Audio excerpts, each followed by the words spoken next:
அந்த காலத்துல டீ கடை பெஞ்ச் எல்லாம் அரசியல் பேசாதீங்க அப்படின்னு எழுதி வச்சிருப்பாங்கல்ல. ஆனா இந்த காலத்துல அப்படி ஒரு போர்டே பார்க்கல. அது ஏன் அப்படிங்கறத இந்த புத்தகம் சொல்லுது. அதாவது சமஸ் அப்படிங்கிற ஆசிரியர் எழுதப்பட்ட அரசியல் பழகு அப்படிங்கிற புத்தகம் தான் இப்ப படிச்சு முடிச்சேன்.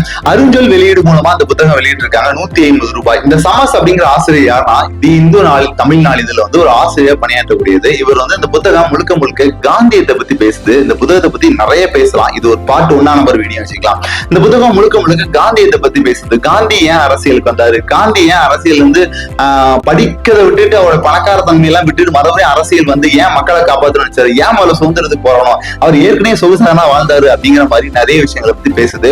இந்த புத்தகத்துல காந்தியை பத்தி மேற்கோள் காட்டுறதுக்கு முக்கியமான விஷயம் அப்படின்னா காந்தி அவருடைய செயல் தான். காந்தி ஒரு விஷயம் மாத்தணும் அப்படின்னா அவர் எங்க இருந்து மாறுவார்னா முதல்ல அவர் மாறுவாரு, அதுக்கப்புறம் தான் அந்த சமூகத்தை மாத்த நினைப்பாரு.